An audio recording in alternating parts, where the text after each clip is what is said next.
அனைவருக்கும் வணக்கம். 7ஆம் வகுப்பு 3ஆம் பருவம் இயல் 3. இன்னைக்கு என்ன படிக்க போறோம்னா 2 செய்யுள் படிக்க போறோம். மழைப்பொழிவு எழுதியவர் கண்ணதாசன், தன்னை அறிதல் எழுதியவர் பிருந்தா. இந்த 2 செய்யுள் தான் படிக்க போறோம். இப்போ பாருங்க, மழைப்பொழிவு எழுதியவர் கண்ணதாசன். கண்ணதாசன் அவர்களுடைய இயற்பெயர் என்ன அப்படின்னா முத்தையா. அவங்களுடைய சிறப்பு பெயர் என்னன்னா கவியரசு. கண்ணதாசன் அவர்கள் எழுதிய நூல்களில் ஒன்று ஏசு காவியம். ஏசு காவியத்தின் ஒரு பகுதி மழைப்பொழிவு. அதுதான் நமக்கு பாடப்பகுதியாக கொடுத்துருக்காங்க. இந்த மழைப்பொழிவில் என்ன கருத்துக்கள் சொல்லப்பட்டிருக்கு அப்படின்னா, மனிதர்கள் மொழி, ஜாதி, மதம், இனம்னு சொல்லி சண்டை சச்சரவுகளோடு பிரிந்து வாழ்ந்து கொண்டிருக்கிறாங்க.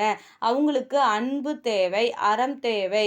அவங்க இன்னும் என்ன மாதிரி குணங்கள்லாம் வளர்த்து கொள்ள வேண்டும் அப்படின்னு சொன்ன ஒரு அறிவுரை தான் இந்த மழைப்பொழிவு. என்ன அப்படின்னா, நீங்கள் சாந்தமாய் வாழுங்கள். சாந்தம்னா அமைதி. அமைதியாக நீங்கள் வாழும் பொழுது இந்த உலகமே உங்களுக்கு சொந்தமாகும். பொறுமையாய் நீங்கள் வாழும் பொழுது விண்ணையும் மண்ணையும் ஆளுகை செய்யலாம். இரக்க குணமாய் நீங்கள் வாழும் பொழுது உங்களுக்கு இரக்கம் கிடைக்கும்.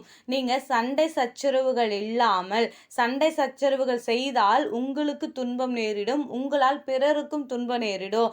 அதனால் நீங்கள் சண்டை சச்சரவுகள் இல்லாமல், ஆசைகள் எதுவும் இது என்னுடைய நாடு, இது பிற நாடு அப்படின்னு சொல்லி வேறுபாடுகளும் இல்லாமல், அதிகமாய் ஆசைகளை வளர்த்து கொள்ளாமல் நீங்கள் வாழும் பொழுது பாலைவனமான ஒரு வாழ்க்கை உங்களுக்கு சோலைவனமாய் மாறி போகும். நீங்கள் இப்படி அமைதியா, இரக்கமா, பொறுமையா நீங்க வாழும் பொழுது உங்களுடைய இதயம் மலையளவுக்கு உயர்ந்த அளவுக்கு போகும். அது மட்டும் இல்லாமல் இந்த உலகமே உயர்ந்ததாக காணப்படும். இந்த குணங்கள்லாம் நீங்கள் வளர்த்து கொள்ளுங்கள் அப்படின்னு சொல்லி மழைப்பொழிவில் சொல்லியிருப்பாங்க. சரிங்களா? இப்போ பாருங்க, சொல்லும் பொருளும். சாந்தம் அமைதி, மகத்துவம் சிறப்பு, பேதங்கள் வேறுபாடுகள், தாரணி உலகம், தத்துவம் உண்மை, இரக்கம் கருணை. இப்போ இந்த செயலுக்கான மதிப்பீடு படிக்கலாம். பாருங்க, மதிப்பீடு. சரியான விடையை தேர்ந்தெடுத்து எழுதுக. முதல் கேள்வி, மனித வாழ்க்கையில் தேவைப்படுவது. ஆப்ஷன் பி பொறுமை. பொறுமையாக இருப்போம்னா இந்த பூமியை சுதந்திரித்து கொள்ளலாம், விண்ணையும் மண்ணையும் ஆளுகை செய்யலாம். அடுத்ததாக 2வது கேள்வி பாருங்க, சாந்த குணம் உடையவர்கள் உலகம் முழுவதையும் பெறுவர். Option C. 3வது கேள்வி, மழை அளவு பிரித்தெழுதுக. மழை கூட்டல் அளவு. Option B. தன் நாடு பிரித்தெழுதுக. தன்மை கூட்டல் நாடு. Option D. 5வது கேள்வி, இவை கூட்டல் இல்லாது சேர்த்தெழுதுக. இவை இல்லாது. Option A. பொறுத்துக பாருங்க. சாந்தம் அமைதி, மகத்துவம் சிறப்பு, தாரணி உலகம், இரக்கம் கருணை. சரிங்களா? இப்போ படித்து முடிச்சிட்டோம். 2வது செய்யுள் படிக்கலாம். தன்னை அறிதல் எழுதியவர் பிருந்தா. இந்த தலைப்புக்கு ஏற்ற மாதிரியே எந்த ஒரு மனிதனாக இருந்தாலும் தான் யார், தனக்கான திறமை என்ன, தன்னால் என்ன முடியுங்கிறத அறிந்து கொண்டாலே அவன் வெற்றியான ஒரு வாழ்க்கை வாழலாம் அப்படின்னு பிருந்தா அவர்கள் சொல்லியிருப்பாங்க. சரிங்களா? நமக்கு பாடப்பகுதியை என்ன சொல்லியிருப்பாங்க அப்படின்னா, குயிலுக்கு கூடு கட்ட தெரியாது, அது தன்னுடைய முட்டையை காகத்தினுடைய கூட்டில் போய் வச்சிருது. அந்த காக்கை குஞ்சுகளோடு சேர்ந்து குயில் குஞ்சும் தன்னை ஒரு காக்கை குஞ்சு என்று எண்ணி வளர்ந்து கொண்டே இருக்கிறது. அப்படி ஒரு கட்டத்தில் அது வெளியே போய் வாழ்கிறதுக்கு பயப்படுது.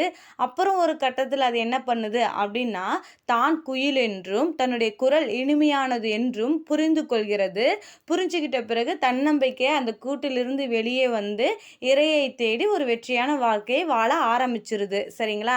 குயில் எப்படி காக்கை குஞ்சுகளோடு இருக்கும் பொழுது தன்னை ஒரு காக்கை குஞ்சு என்று எண்ணி இருந்துச்சோ, அதுக்கப்புறம் தான் குயில் என்று தன்னுடைய அடையாளத்தை தெரிந்து கொண்ட பிறகு, தனக்கான தனித்துவமும் தனித்தன்மையும் திறமையும் தெரிந்து கொண்ட பிறகு தன்னம்பிக்கையோடு வெற்றியான வாழ்க்கையை அதனுடைய வாழ்க்கையை வாழ ஆரம்பிச்சிருது. அதுபோல தான் நாமளும் என்ன பண்ணணும் அப்படின்னா, தான் யாரு, நமக்கான திறமை என்ன, நமக்கான ஆற்றல் என்ன, நம்மளால் என்ன முடியும் அப்படிங்கிறத நாம் தெரிந்து கொண்ட பிறகு நம்மளால் வெற்றியான வாழ்க்கை வாழ முடியும். அதனால் ஒவ்வொருத்தருக்குள்ளேயும் இருக்கிற திறமைகளை தெரிஞ்சுக்கோங்க. தெரிஞ்சுக்கிட்டு நீங்கள் வெற்றியான வாழ்க்கை வாழ ஆரம்பிங்க அப்படின்னு சொல்லி அவங்க பிருந்தா அவர்கள் சொல்லியிருப்பாங்க. எழுதிய நூல்கள் என்னென்ன அப்படின்னா, மலை பற்றிய பகிர்தல்கள், வீடு முழுக்க வானம், மகளுக்கு சொன்ன கதை. இது ஈஸியாக நம்ம ஞாபகம் வச்சுக்கலாம். வானத்துலேருந்து மழை வரும், அப்போ மகளுக்கு கதை சொன்னாங்க பிருந்தா, அப்படியும் ஞாபகம் வச்சுக்கலாம். இல்லை வீடு முழுக்க வானம், மழை பெய்யுது, மகளுக்கு கதை சொல்லிக்கிட்டு இருந்தாங்க. சரிங்களா?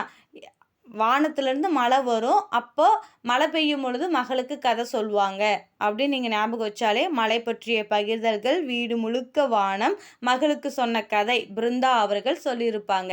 இப்போ இந்த செய்யுளுக்கான மதிப்பீடு படிக்கலாம்.